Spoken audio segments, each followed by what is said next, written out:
రాజీనామా చేసిన వైసీపీ ఎమ్మెల్సీలకు మండలి చైర్మన్ నోటీసులు పంపించారు. ఈ నెల 26న విచారణకు రావాలని నోటీసులు జారీ చేశారు. వైసీపీ ఎమ్మెల్సీలు కళ్యాణ్ చక్రవర్తి, కర్రీ పద్మశ్రీ, పోతుల సునీత, మరి రాజశేఖర్కు నోటీసులు పంపించారు. అలాగే ఈ నెల 25న విచారణకు రావాలని జయమంగళం వెంకటరమణకు నోటీసులు ఇచ్చారు. ఇదే అంశానికి సంబంధించి పూర్తి డీటెయిల్స్ మా కరెస్పాండెంట్ రవికృష్ణ అందిస్తారు. రవికృష్ణ,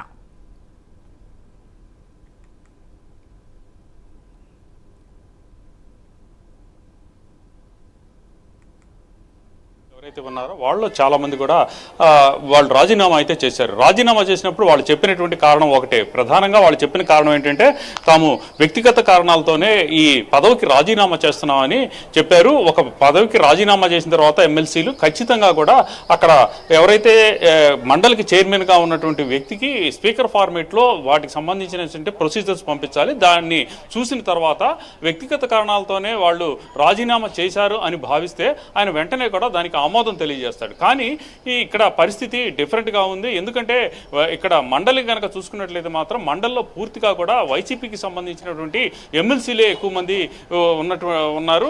అటువంటి పరిస్థితుల్లో ప్రధానంగా కూడా ఎప్పుడైతే ఇప్పుడు ఈ రిజైన్ చేసినటువంటి ఎమ్మెల్సీలు ఎవరైతే ఉన్నారో వాళ్ళైతే మాత్రం గత ప్రభుత్వంలో ఎమ్మెల్యే ప్యానెల్ నుంచి ఎన్నిక కాబడినటువంటి వ్యక్తులు ఇప్పుడు టీడీపీ కానీ కూటమి ప్రభుత్వానికి కానీ పూర్తి స్థాయిలో మెజారిటీ ఉన్నటువంటి నేపథ్యంలో వీళ్ళ పోస్టులు కనుక రాజీనామాల ఆమోదం కనుక జరిగినట్లయితే మాత్రం ఇప్పుడు టీడీపీకి సంబంధించినటువంటి ఈ వ్యక్తులే ఎమ్మెల్సీలుగా వచ్చేటువంటి అవకాశం ఉన్నటువంటి నేపథ్యం. అయితే ఎవరైతే ఈ మండలి చైర్మన్ అయినటువంటి మోషే రాజు ఉన్నాడో ఆయనైతే మాత్రం వైసీపీకి సంబంధించి వైసీపీనే ఆయన్ని మండలికి చైర్మన్గా నియమించినటువంటి పరిస్థితి. దాంతో ఆయనైతే మాత్రం కొంత కాంట్రవర్సీగా వ్యవహరిస్తున్నాడని చెప్పి గత కొంతకాలం నుంచి కూడా ఆయన మీద అయితే తీవ్రంగా ఆరోపణలు రిజైన్ చేసినటువంటి వ్యక్తులు అయితే చేస్తూ ఉన్నారు. దీనికి సంబంధించి ప్రధానంగా కూడా జయమంగళం వెంకటరమణ అయితే మాత్రం ఆయన కోర్టుకు కూడా వెళ్ళాడు. కోర్టుకు కూడా వెళ్ళి తమ రాజీనామాలు ఆమోదించవలసిందిగా కూడా ఆయన అయితే మాత్రం కోర్టుకు వెళ్ళినటువంటి ఈ పరిస్థితులు అయితే ఉన్నాయి. ఈ నేపథ్యంలోనే ప్రజెంట్ అయితే మాత్రం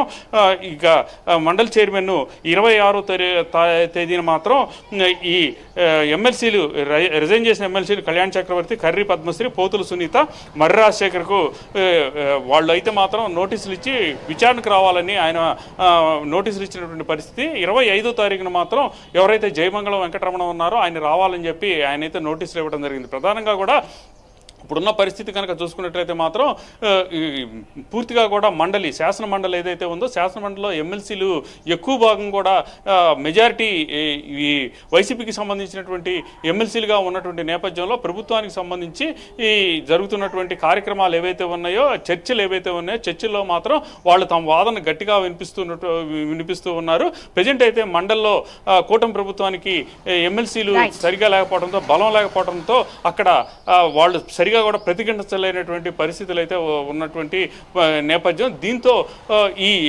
ఎవరైతే ఎమ్మెల్యే కోటాలో ఎమ్మెల్సీలుగా ఎన్నికైనటువంటి ఎమ్మెల్సీలు ఎవరైతే ఉన్నారో, వ్యక్తులు ఎవరైతే ఉన్నారో వాళ్ళు తమ రాజీనామా చేశారు. వైసీపీ పార్టీ నుంచి రాజీనామా చేశారు. వైసీపీ పార్టీ నుంచి రాజీనామా చేసినటువంటి తరుణంలో ఆ రాజీనామాలను ఆమోదించాలంటే మాత్రం అక్కడ ఎవరైతే మండలికి సంబంధించినటువంటి చైర్మన్ ఉన్నారో ఆ చైర్మన్ వాటిని ఆమోదించాల్సిన పరిస్థితుల్లో తప్పనిసరిగా కూడా స్పీకర్ ఫార్మేట్లో ఉన్నాయా లేవా అనేది చెక్ చేసుకోవాలి. అదేవిధంగా కూడా వాళ్ళు చెప్తున్నటువంటి కారణాలు వ్యక్తిగత కారణాలతో అని చెప్తున్నటువంటి దాని మీద సాటిస్ఫై అయితే మాత్రమే ఆమోదం తెలిపేటువంటి అవకాశం ఉంటుంది.